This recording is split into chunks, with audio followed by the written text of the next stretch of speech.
मुझे बीच बाजार में सबके सामने ठोकेगा।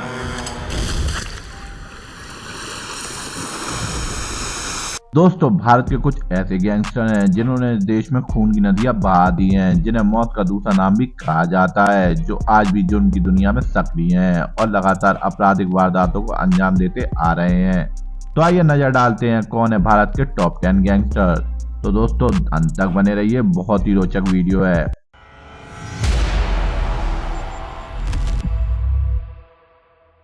तो दोस्तों, इस लिस्ट में नंबर 10 पर आते हैं पंजाब के सबसे खतरनाक गैंगस्टर गोदर एंड ब्रदर्स। इनका मुखिया विक्की गोदर है। ये वही विक्की गोदर है जिसने पंजाब के नामचीन गैंगस्टर सूखा कालवा को पुलिस की हिरासत में दिन दहाड़े मार डाला था। इसके बाद हत्यारों ने पुलिस के सामने डांस भी किया था। इसी गैंग पर पंजाबी सिंगर मनकीत उल्लेख को धमकी देने का भी आरोप है। विक्की गोदर अभी जेल में बंद है और वहीं से अपनी पूरी गैंग को ऑपरेट कर रहा है। हाल ही में सिद्धू मूसेवाला की हत्या के बाद उसके गैंग ने बदला लेने का भी ऐलान कर डाला था। दोस्तों, इसके बाद इस लिस्ट में नंबर 9 पे नाम आता है पुणे के कुख्यात गैंगस्टर गजनान मारने का। इस पर हत्या के आरोप, रंगदारी के दर्जन अपराध दर्ज हैं। इसे वर्ष 2014 में मुंबई में गिरफ्तार कर लिया गया था। उस समय ये अपने एक साथी के साथ महाराष्ट्र छोड़ने की प्लानिंग बना रहा था। तभी मुंबई पुलिस की नजर इन दोनों पर पड़ी और मुंबई ने शक के आधार पर इन दोनों को गिरफ्तार कर लिया। गिरफ्तारी करने के बाद जब पुलिस ने इससे पूछताछ की, तब पुलिस को ये पता चला कि ये पुणे का मोस्ट वांटेड गैंगस्टर गजानन मारने है। इसके बाद इसे पुणे पुलिस को सौंप दिया जाता है। कुछ समय जेल में रहने के बाद यह फरवरी 2021 को जमानत पर बाहर आया था, लेकिन दोस्तों फिलहाल अभी ये जेल में बंद है। दोस्तों, इस लिस्ट में 8वें नंबर पर नाम आता है गुड़गांव के कुख्यात गैंगस्टर कौशल चौधरी का। इस पर हत्या के प्रयास, रंगदारी जैसे 100 से ज्यादा आपराधिक मामले दर्ज हैं। इसने वर्ष 2006 में अपने भाई की हत्या का बदला लेने के लिए कुख्यात गैंगस्टर छेलू की हत्या कर डाली थी। इसके बाद इसे गिरफ्तार कर लिया जाता है, लेकिन वर्ष 2015 में ये जमानत से बाहर आ चुका था और जब ये जमानत से बाहर आया था तब इसी पेरोल के दौरान ये फरार हो चुका था। इसके बाद इसने जून 2019 में 1 करोड़ की रंगदारी न देने पर कांग्रेस नेता विकास चौधरी की हत्या कर दी थी। गुड़गांव पुलिस लगातार इसकी तलाश में जुटी हुई है और अगस्त 2019 में इसे दुबई में गिरफ्तार कर लिया जाता है। दोस्तों, इस लिस्ट में नंबर 7 पर नाम आता है उत्तर प्रदेश और उत्तराखंड के कुख्यात गैंगस्टर सुनील लाठी का। इसने वर्ष 1999 में अपने पिता की हत्या का बदला लेने के लिए जुर्म की दुनिया में कदम रख डाला था। इस पर हत्या के प्रयास और लूटपाट के 100 से ज्यादा आपराधिक मामले दर्ज हैं। इसके बाद बीजेपी विधायक कृष्ण नंदन राय की हत्या के आरोपी माफिया डॉन मुन्ना बजरंगी की जेल में इसने गोली मारकर हत्या कर डाली थी। इसके बाद सुनील लाठी का नाम सुर्खियों में आया था। सुनील लाठी फिलहाल बगपत जेल में उम्र कैद की सजा काट रहा है। जेल में बंद होने के बावजूद इसका खौफ कम नहीं हुआ और यह जेल के अंदर से ही अपनी गैंग को ऑपरेट कर रहा है।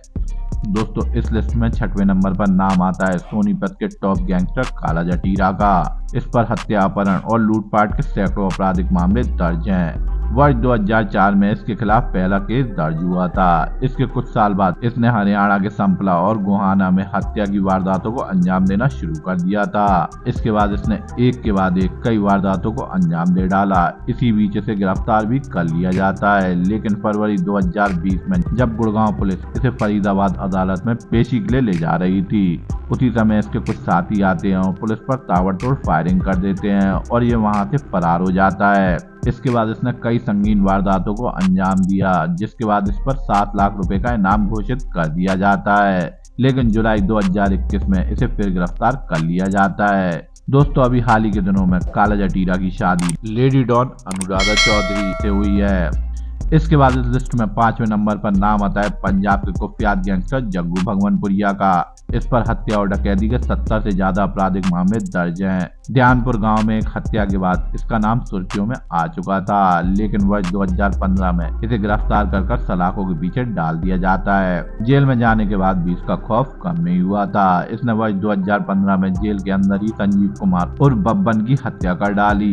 इतना ही नहीं, इस पर वर्ष 2017 में जेल के अंदर ही 3 हत्या कराने का मामला भी दर्ज है। अभी हाल ही में जग्गू भगवानपुरिया और लॉरेंस बिश्नोई गैंग में गैंग वॉर छिड़ चुकी थी। इस गैंग वॉर में दोनों गैंग के कई बदमाश मारे जा चुके हैं। दोस्तों, आपको बता दें कि जग्गू भगवानपुरिया अभी जेल में बंद है। इस लिस्ट में चौथे नंबर पर नाम आता है हरियाणा और राजस्थान के टॉप गैंगस्टर पप्पल गुर्जर का। इस पर हत्या के प्रयास और मारपीट के 100 से ज्यादा आपराधिक मामले दर्ज हैं। अगर बात इसके आपराधिक जीवन की करें तो इसने अपने गुरु शक्ति गुर्जर की हत्या का बदला लेने के लिए अपराध की दुनिया में कदम रखा था। पप्पल गुर्जर पर इसी के गांव के संदीप फौजी और फौजी के मामा की हत्या करने का मामला दर्ज है। इन हत्या के बाद इस पर 5 लाख का इनाम भी घोषित किया गया था। फरवरी 2016 में सीआईए ने इसे गिरफ्तार भी कर लिया था, पर पेशी पर जाते समय ये फरार हो जाता है। पुलिस लगातार इसकी तलाश में जुट चुकी थी। इसी बीच सितंबर 2019 में राजस्थान पुलिस ने इसे अलवर से गिरफ्तार कर लिया था। गिरफ्तारी वाले दिन ही इसके साथियों ने AK-47 के साथ पुलिस चौकी पर हमला बोल डाला और पप्पल गुर्जर को वहां से भगा लिया जाता है। इस वारदात के बाद राजस्थान पुलिस फिर से पप्पल गुर्जर की तलाश में जुट गई थी। इसी बीच जनवरी 2021 में पुलिस को इसके कोल्हापुर में होने की खबर मिलती है। इसके तुरंत बाद जयपुर में 24 कमांडो की एक टीम बनाई जाती है और 27 जनवरी की रात को इसकी गर्लफ्रेंड के घर से इसे गिरफ्तार कर लिया जाता है। फिलहाल अभी ये जेल में बंद है। इसके बाद इस लिस्ट में तीसरे नंबर पर नाम आता है उत्तर प्रदेश के top mafia don Atiq Ahmed का। वर्ष 1986 में सिर्फ 17 साल की उम्र में इस पर हत्या का पहला मामला दर्ज किया गया था। इसके बाद इसने पीछे मुड़कर कभी नहीं देखा।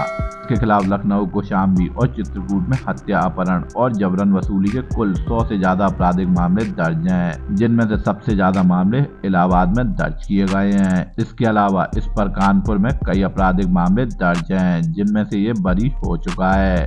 अपराध की दुनिया में नाम कमाने के बाद इसे यह समझ में आ चुका था कि सत्ता की ताकत कितनी जरूरी होती है। इसी वजह से इसने राजनीति का रुख ले लिया था। जनवरी 2005 में अतीक अहमद और उसके भाई ने डूमागंज इलाके में विधायक राजू पाल की दिन दहाड़े हत्या कर डाली थी। इस हत्या के बाद दोनों भाइयों को गिरफ्तार कर सलाखों के पीछे डाल दिया जाता है। इस हत्या के साथ ही अतीक अहमद और उसके परिवार का राजनीतिक करियर तबाह हो चुका था। इस हत्या के बाद इसने विधानसभा और लोकसभा चुनाव लड़े और सभी चुनाव में वह हारता चला गया।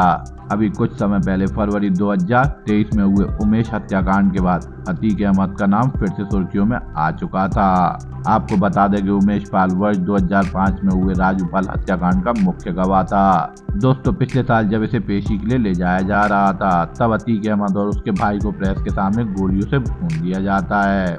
इसके बाद इस लिस्ट पर दूसरे नंबर पर नाम आता है दिल्ली के कुख्यात गैंगस्टर नीरज भवाना का। इस पर हत्या, अपहरण और रंगदारी के 100 से ज्यादा आपराधिक मामले दर्ज हैं, लेकिन जेल में होने के बावजूद ये जेल के अंदर से ही अपनी गैंग को ऑपरेट कर रहा है। दोस्तों, आपको बता दें कि नीरज भवाना गैंग और नीतू दावोदा गैंग में सालों से गैंग वॉर चल रही है। इस गैंग वॉर में दोनों गैंगों के कुल 50 से ज्यादा लोग मारे जा चुके हैं। अभी हाल ही में सिद्धू मूसेवाला की मौत के बाद इसने लॉरेंस बिश्नोई गैंग को धमकी दी है कि जल्दी सिद्धू मूसेवाला की हत्या का बदला ले लिया जाएगा। दोस्तों, आपको बता दें कि गैंगस्टर नीरज भवाना इस समय तिहाड़ जेल में बंद है। इसके बाद इस लिस्ट में पहले नंबर पर नाम आता है उस गैंगस्टर का जो भारत का सबसे कुख्यात गैंगस्टर माना जाता है। पंजाब और राजस्थान से अपनी क्राइम की शुरुआत करने वाला गैंगस्टर लॉरेंस बिश्नोई। इस पर हत्या और रंगदारी जैसे सैकड़ों आपराधिक मामले दर्ज हैं। इसकी गैंग पंजाब के अलावा हरियाणा, राजस्थान, पंजाब और दिल्ली पुलिस के लिए सरदर्द बन चुकी है। फिलहाल लॉरेंस बिश्नोई दिल्ली के तिहाड़ जेल में बंद है, लेकिन जेल में होने के बावजूद ये जेल के अंदर से ही अपनी गैंग को ऑपरेट कर रहा है। पुलिस के अनुसार 900 से ज्यादा शार्प शूटर इसकी गैंग में शामिल हैं, जो इसके इशारों पर हत्या और रंगदारी जैसी वारदातों को अंजाम दिया करते हैं। अभी हाल ही में हुए सिद्धू मूसेवाला हत्याकांड, सुखदेव गोगामेडी हत्याकांड, इन सब में लॉरेंस बिश्नोई का नाम शामिल है। तो दोस्तों, ये थे भारत के टॉप 10 गैंगस्टर्स। इन पे आपकी क्या राय है, मेरे को कमेंट्स में जरूर बताइए। जब तक के लिए धन्यवाद। जय मां भारती।